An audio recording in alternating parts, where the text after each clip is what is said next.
Halo, apa kabar sobat semua? Jumpa lagi dengan Nawikrama TV, media informasi sesuai fakta yang menarik. Semoga hari ini keberuntungan selalu berpihak pada sobat dan penonton semua. Indonesia adalah salah satu negara dengan luas wilayah terluas yang ada di dunia. Oleh sebab itu dibutuhkan pasukan khusus yang dapat menjaga kedaulatan negara Indonesia tercinta ini. Indonesia sendiri memiliki pasukan elit yang cukup disegani oleh negara-negara di dunia. Pasukan elit tersebut terdiri dari prajurit Tentara Republik Indonesia atau TNI pilihan yang tergabung dalam beberapa regu khusus. Sejauh ini ada 6 regu khusus yang berasal dari 3 matra, yaitu Angkatan Darat, Angkatan Laut, dan Angkatan Udara, yang kemampuannya cukup disegani oleh dunia. Namun Indonesia tercatat mempunyai beberapa satuan elit yang sangat mematikan, yang kiprahnya sudah sangat diakui oleh dunia. Bahkan satuan-satuan tersebut sampai ada yang dimintai untuk menjadi guru bagi militer negara lain, dan berikut daftar pasukan elit paling mematikan di Indonesia. Kopassus. Salah satu tentara elit yang dimiliki oleh negara Indonesia adalah Komando Pasukan Khusus atau Kopassus, yang merupakan bagian dari Komando Utama Tempur yang dimiliki oleh TNI Angkatan Darat. Diketahui bahwa Kopassus memiliki kemampuan khusus seperti bergerak cepat di setiap medan, menembak dengan tepat, pengintaian, dan anti-teror. Tugas Kopassus operasi militer perang diantaranya adalah direct action, serangan langsung untuk menghancurkan logistik musuh, combat SAR anti-teror, advance combat intelligence atau operasi intelijen khusus. Selain itu mereka juga bertugas untuk humanitarian asistensi atau bantuan kemanusiaan, ERSO atau operasi anti-insurgensi separatisme, dan pemberontakan, bantuan terhadap kepolisian atau pemerintah, SAR khusus, serta pengamanan VVIP.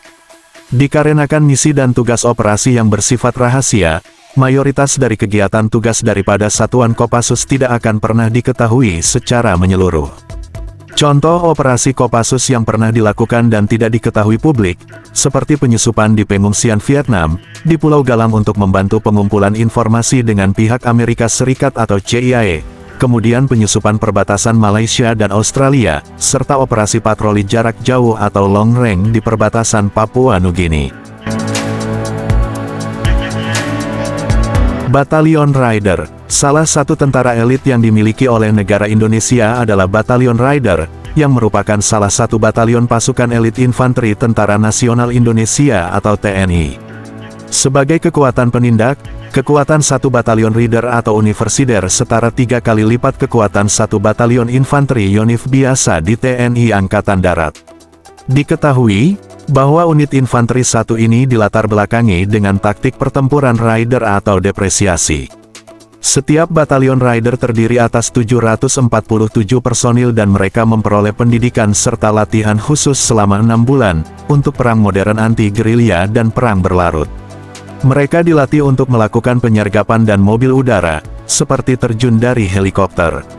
50 personil dari antara 747 orang personil dalam satu batalion Raider, memiliki kemampuan anti-teror dan keahlian-keahlian khusus lainnya. Sat 81 Gultor. Satuan 81 Kopassus atau Sat 81 Gultor adalah satuan di Kopassus yang setingkat dengan grup dan merupakan prajurit terbaik dari seluruh prajurit TNI. Sejauh ini kekuatan dari satuan ini tidak dipublikasikan secara umum, dan mengenai jumlah personil maupun jenis persenjataannya yang dimilikinya semua itu dirahasiakan. Diketahui bahwa beberapa tahun belakangan ini istilah Gultor dihilangkan dari satuan ini, karena kualifikasi yang dimiliki lebih dari penanggulangan teror. Satuan 81 merupakan ujung tombak pertahanan dan keamanan negara Republik Indonesia, tidak seperti satuan lain yang selalu mengekspos kegiatan mereka. Visi dan misi Satuan 81 adalah untuk tidak diketahui, tidak terdengar, dan tidak terlihat. Sat Bravo 90. Satuan Bravo 90 atau Sat Bravo 90 adalah satuan pelaksanaan operasi khusus Korps Pasukan Khas yang berkedudukan langsung di bawah dan Korpaskas. Satuan Bravo sendiri bertugas melaksanakan operasi intelijen, melumpuhkan alutsista atau instalasi musuh, dalam mendukung operasi udara dan penindakan teror bajak udara. Diketahui bahwa Satuan Bravo 90 ini memiliki motto yaitu, Chatia Wihikanawachiama Kapala, yang artinya setia, terampil, berhasil. Sejauh ini Sat Bravo 90 telah tergabung dalam Pusat Pengendalian Krisis ataupun BNPT, yang terdiri dari gabungan antara satuan-satuan khusus seperti Detasemen Khusus 81 dari TNI AD, Denjaka dari TNI AL, dan Resimen 1 Gegana Korps Brimob dari Polri. Diketahui bahwa Pusdalsis yang terdiri dari gabungan satuan-satuan elit TNI Polri ini ditugaskan sebagai pasukan penanganan teror, untuk dikirim bila terjadi aktivitas terorisme seperti pembajakan pesawat. Denjaka, salah satu tentara elit yang dimiliki oleh negara Indonesia adalah Denjaka. Detasemen Jalamangkara atau Denjaka sendiri merupakan detasemen penanggulangan teror aspek laut, yang berasal dari TNI Angkatan Laut. Denjaka adalah satuan gabungan antara personil Komando Pasukan Katak atau Kopaska dan Batalion Intai Amfibi atau Intai 5 dari Korps Marinir TNI AL.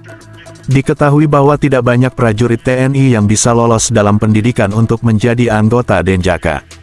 Dari ratusan prajurit yang ikut pendidikan hanya sekitar 50 yang terpilih menjadi anggota Denjaka. Hal ini disebabkan karena anggota Denjaka wajib memiliki IQ tinggi dan harus kuat menjalani latihan keras dan mengancam nyawa.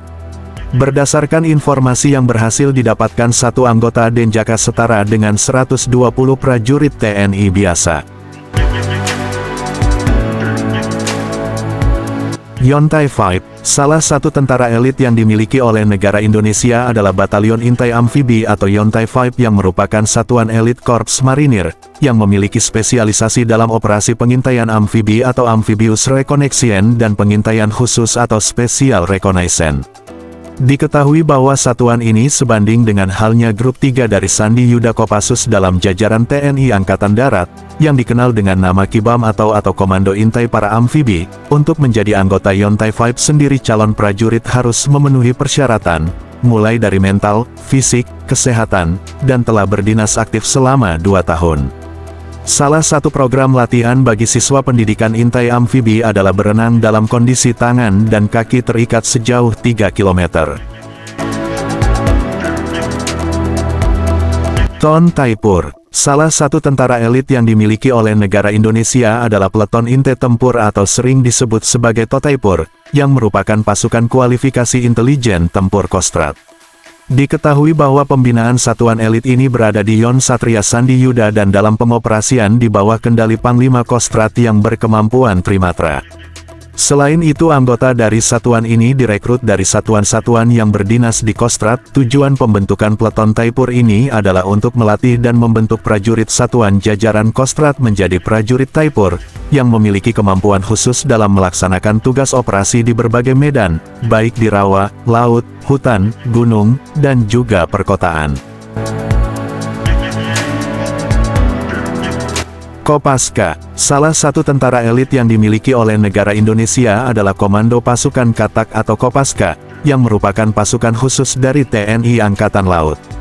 Saat ini Kopaska terbagi menjadi 3 komando, yakni Satuan Komando Pasukan Katak Armada 1 yang ada di Pondok Dayung, Jakarta Utara, Satuan Komando Pasukan Katak Armada 2 yang ada di Surabaya, dan Satuan Komando Pasukan Katak Armada 3 yang ada di Sorong.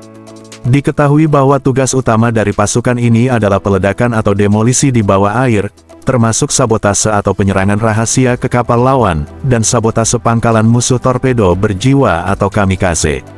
Selain itu, pasukan ini juga bertugas menghancurkan instalasi bawah air, pengintaian mempersiapkan pantai, pendaratan untuk operasi amfibi yang lebih besar, serta anti-teror di laut atau maritim counter-terrorism. Paskas, salah satu tentara elit yang dimiliki oleh negara Indonesia adalah Korps Pasukan Khas TNI Angkatan Udara atau Paskah, yang biasa disebut dengan Baret Jingga, merupakan pasukan khusus yang dimiliki TNI Angkatan Udara. Paskas sendiri merupakan satuan tempur darat berkemampuan 3 matra, yaitu udara, laut, dan darat. Diketahui bahwa setiap prajurit Paskas diharuskan minimal memiliki kualifikasi para komando atau parako untuk dapat melaksanakan tugas secara profesional. Kemudian para prajurit juga ditambahkan kemampuan khusus kematraudaraan, sesuai dengan spesialisasinya. Paskas mempunyai ciri khas tugas tambahan yang tidak dimiliki oleh pasukan lain, yaitu operasi pembentukan dan pengoperasian pangkalan udara depan atau OP3UD. Yaitu merebut dan mempertahankan pangkalan dan untuk selanjutnya menyiapkan pendaratan pesawat dan penerjunan pasukan kawan. Terima kasih sudah menonton sampai selesai, sampai jumpa dengan video dan informasi menarik lainnya.